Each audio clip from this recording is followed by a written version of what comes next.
I can't help but think today that the Chauvin trial is the Boston Massacre of our generation, except in this case, the law didn't prevail. Mob rule and jury intimidation did. Why should I care? Why should I care? Why should I care? Why should I care? I'm not sure why I should care. I don't know why I should care. Greetings and welcome back to the Why Should I Care podcast. This is your host, Adam, and this is the daily podcast where I give you one thing you shouldn't care about and another thing you really need to care about. These daily topics intend to keep you thinking from a conservative, biblical worldview. We just want to remind you that we are a brand new podcast that really needs your support and your help gathering reviews, ratings, and comments. Please visit us on Apple Podcasts and leave us a review there. Also on Podchaser, remember from yesterday, we are partnering together with Meals on Wheels and Podchaser. When you leave a review, they will donate 25 cents on your behalf to a great program. Please also follow us on all of our social platforms, including Parler, Twitter, Facebook, Medium, Rumble, YouTube, and Instagram. You can also sign up for our email updates at our website, ycarepodcast.com, or you can get text alerts straight to your cell phone when you text the keyword YCARE to 844-990-3380. If you have feedback that you want to send directly to me, you can send it to my email, adam@ycarepodcast.com. And today is quite a day in the history of the United States of America. For you international listeners, you may not understand how important this is, but I hope to give you just a little glimpse into what is happening here in our beloved country. I want to begin with this article from history.com. The blood remained fresh on the snow outside Boston's Custom House on the morning of March 6, 1770. Hours earlier, rising tensions between British troops and colonists had exploded into violence when a band of redcoats opened fire on a crowd that had pelted them with not just taunts, but with ice, oyster shells, and broken glass. Although the soldiers claimed to have acted in self-defense, Patriot propaganda referred to the incident as the Boston Massacre. 8 British soldiers and their officer in charge, Captain Thomas Preston, faced charges for murdering 5 colonists. Not far from the Custom House, a 34-year-old Boston attorney sat in his office and made a difficult decision. Although a devout patriot, John Adams agreed to risk his family's livelihood and defend the British soldiers and their commander in a Boston courtroom.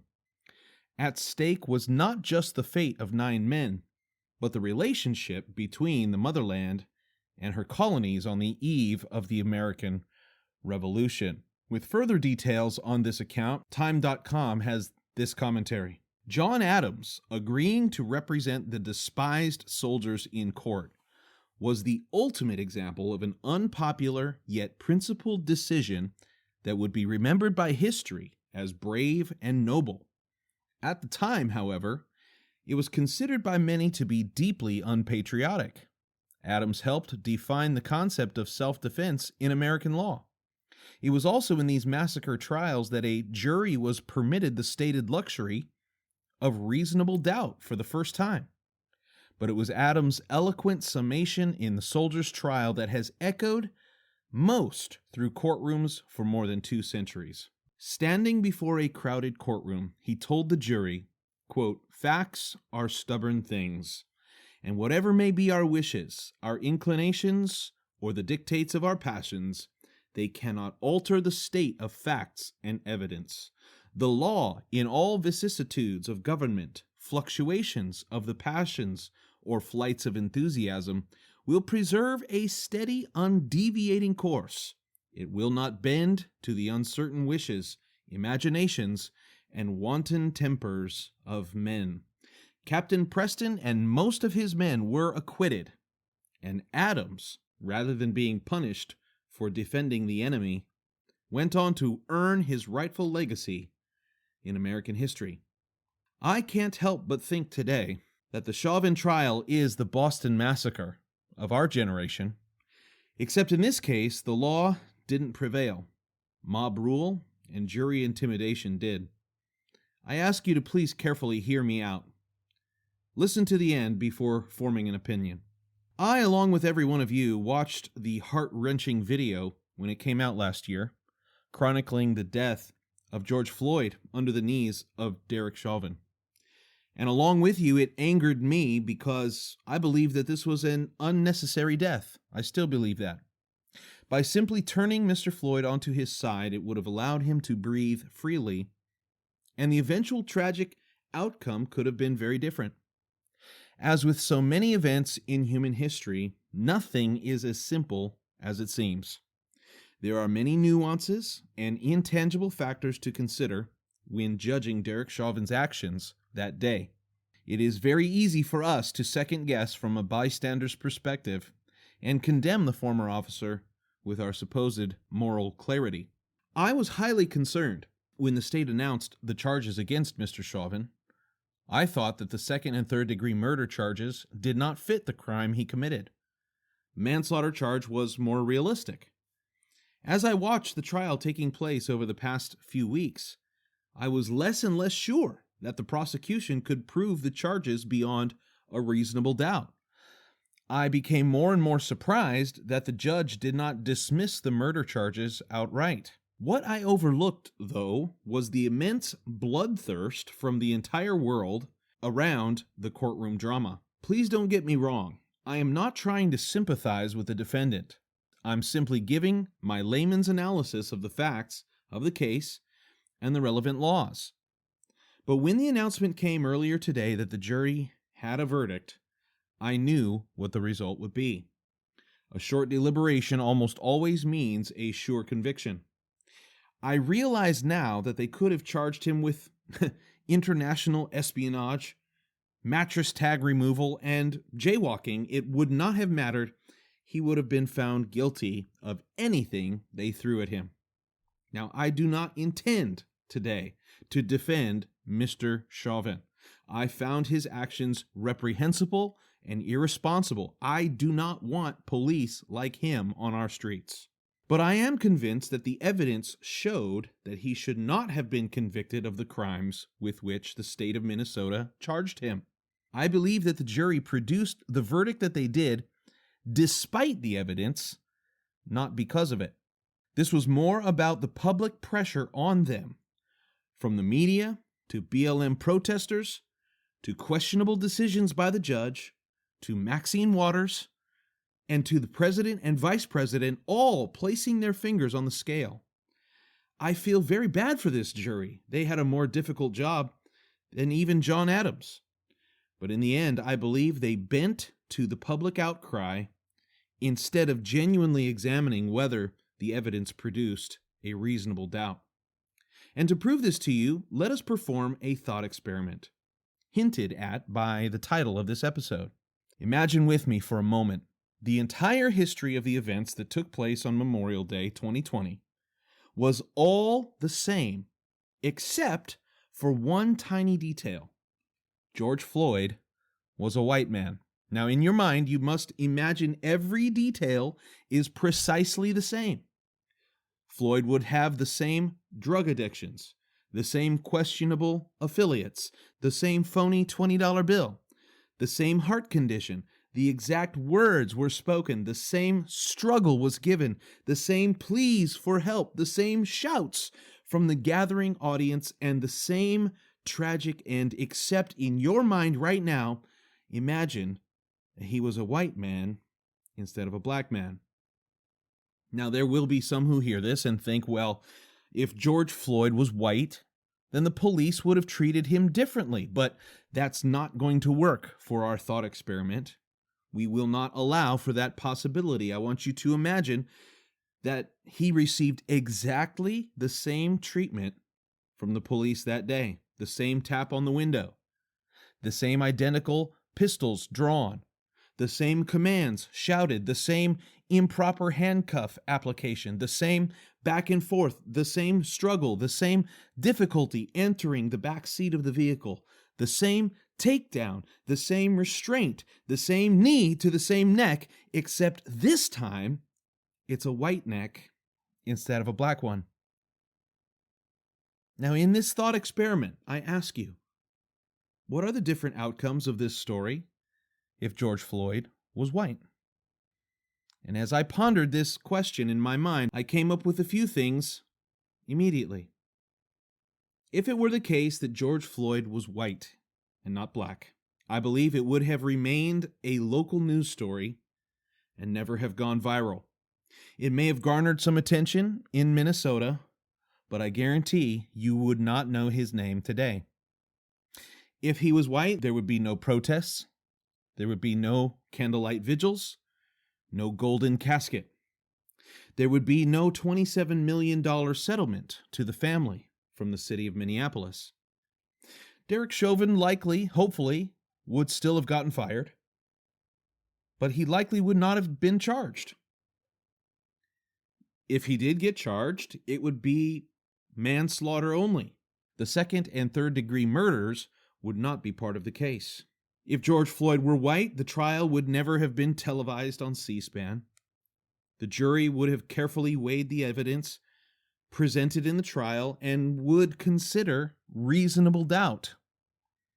Deliberation would have been at least 1 week long. And at the end, the jury, no doubt, would at least have been hung. But more likely, Chauvin would be acquitted. Think about that with me and be honest with yourself. Is anything that I just said outside the realm of possibility? I don't think so. What is the purpose of this thought experiment, then? Is it to make you feel sorry for Derek Chauvin? No. Is it to elicit sympathy for white men? No. The sole purpose is to show you how much influence race has had on this reaction, trial, and verdict. It clearly illustrates why the ruling was far more about the pressure coming from outside the courtroom than the facts that were presented inside the courtroom. It was more about the fear of what would happen if they didn't convict. I believe this trial has produced, then, a false sense of calm. Yes, we have avoided the spectacle of riots in the streets that would have indeed followed an acquittal. But at what price? We have avoided the tantrum of the 2-year-old. We have allowed Smog the Terrible to keep the Arkenstone for a bit longer. But what have we produced in the long run? Deeper divisions, a disdain for truth, the establishment of mob rule. Maybe it was too much to expect any one of those 12 jurors to have enough courage to recognize that the state had not produced proof beyond a reasonable doubt, that the pressure to convict was not coming from the facts, but from the raging world around them. So where does this lead us? Well, first of all, this case will be appealed. I believe there's a good chance they'll overturn the results, which will make things even more complicated. But ultimately, I think this leads to fewer good cops. I don't know about you, but I sure don't want to be a police officer today. This article from the Chicago Sun-Times reported that the number of police officers retiring in Chicago and other cities has soared amid a chorus of anti-police rhetoric that's becoming increasingly loud over the past year. In Chicago, 560 officers retired in 2020 in a police department that had about 13,100 sworn officers as of March. That's about 15% more cops retiring than during the previous year, when the number of retirements rose by nearly 30%. In New York City, 2,500 cops retired last year, nearly double the number of 2019, according to the New York Police Department, which has about 34,500 uniformed officers. In Minneapolis, about 40 officers retired last year, and another 120 took leaves of absence. That's nearly 20% of their police department, and that was before the verdict. Now that cops know there's a possibility that they won't get a fair trial, it's not worth it to stay on the force. Secondly, this leads to more crime. According to this opinion piece in the Indy Star, Last year, the United States tallied more than 20,000 murderers, the highest total since 1995, and 4,000 more than in 2019. Preliminary FBI data for 2020 points to a 25% surge in murders, the largest single-year increase since the agency began publishing uniform data in 1960. Quote, data shows a precipitous decline in law enforcement activity from last June through this February. We found that across the 10 major cities we studied, deadly violence rose as engaging policing fell. Cities that cut or threatened to cut police budgets often saw the largest drops in active policing and increases in homicide. Unfortunately, this trend must continue. So we've avoided the riots, to be sure. The media is joyous today. But I wonder if we will pay a higher price in the long run. So what don't we care about today? We don't care about social or racial justice. Justice alone ought to be good enough. Adding a modifier to it only creates injustice in the long run. What should we care about today? Instead, we should care that the United States is supposed to be a nation that promises liberty and justice for all. Yes, George Floyd deserved justice. But don't forget, Derek Chauvin deserved justice too. Justice for the ones we love and justice for the ones we hate. Our nation's legal foundation was birthed with the idea that even public enemy number one deserved a fair trial, due process, a jury of their peers, and the courage to stand up to mob rule. We should really care that those principles are eroding right before our eyes. I'm reminded of what Jesus said in John 8, verse 32, "You shall know the truth, and the truth will make you free." So when we cover up, ignore, or conveniently forget the truth to pursue our own intended goals, we remain unfree. Thanks again for listening to the Why Should I Care podcast. Would love to hear your reactions to this commentary. Please send us an email, reach out to us on socials. Otherwise, we'll talk soon.